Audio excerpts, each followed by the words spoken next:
Welcome to Coaching Solutions. Coaching Solutions is our way of telling the world of a unique strategy with a unique challenge presented to us by one of our clients.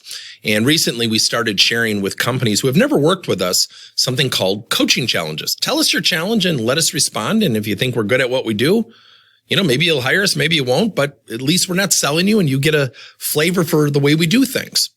So let me share with you a very unique challenge to an organization, yet it's really not that unique of a challenge when you think about it from a day-to-day workplace set of endeavors. Cross-departmental discord, the dreaded silos. So we had an organization reach out to us, and it was one of our clients and saying, the coaching's going really well, but we're not working well together across departments.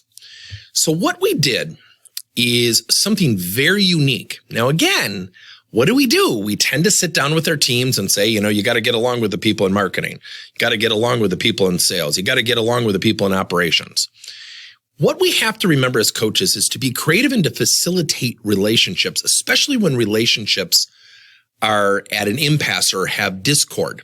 Now, what we tend to do is focus on the work. Let me give you a different strategy.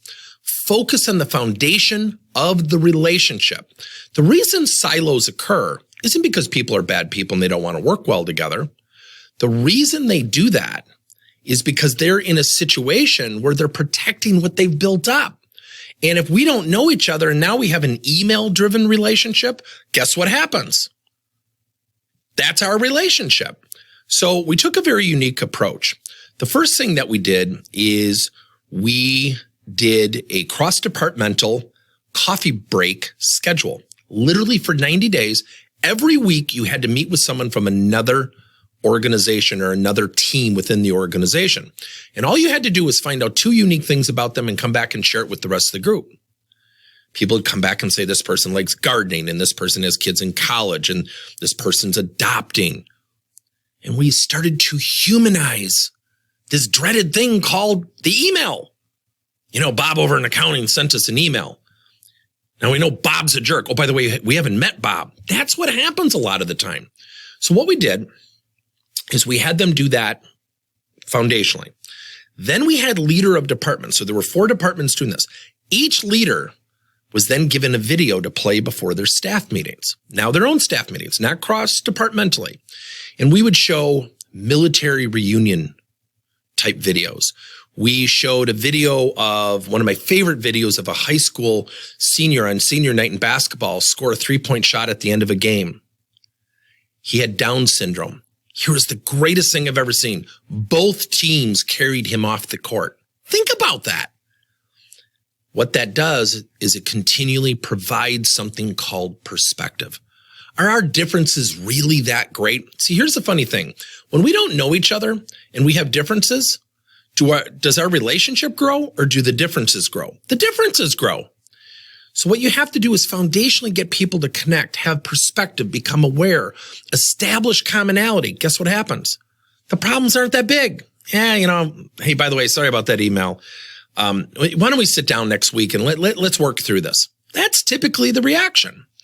So in their workplace engagement study, their study, not ours, they ended up identifying that there were silos. Cross-departmentally, we did not have commonality. We did not have cooperation. We did not have congruence between departments. So what we had people do is have rotating coffee breaks. Then we played a video once a week in each staff meeting. And then what we had them do is do nothing with that. We just started off the meetings with that. Now, I was not there, but we had the leaders do it, and we carefully picked the videos. After 90 days, things started to get better. People started to communicate. We created a foundation of relationship that made the work a little bit easier. Yet when our only relationship is the work and the work isn't going well, we're really focused on this work that doesn't go well. And all 4 leaders then did something else. So the third strategy is the leaders of other departments started to go over to their counterparts, departments, and praise their people and say, thank you for the work that you did here, or send an email up to the CEO. So what we started to do is have leaders from departments acknowledge and reward and give a pat on the back for people outside their department. No tactical team coaching, no tactical one-on-one coaching, and their scores for their engagement went up 22%. That's it. Coaching can be really creative. It's not always about sitting down and telling, and it's certainly not always about sitting down and asking questions. Sometimes we have to be really creative with our solutions. Let us know your thoughts.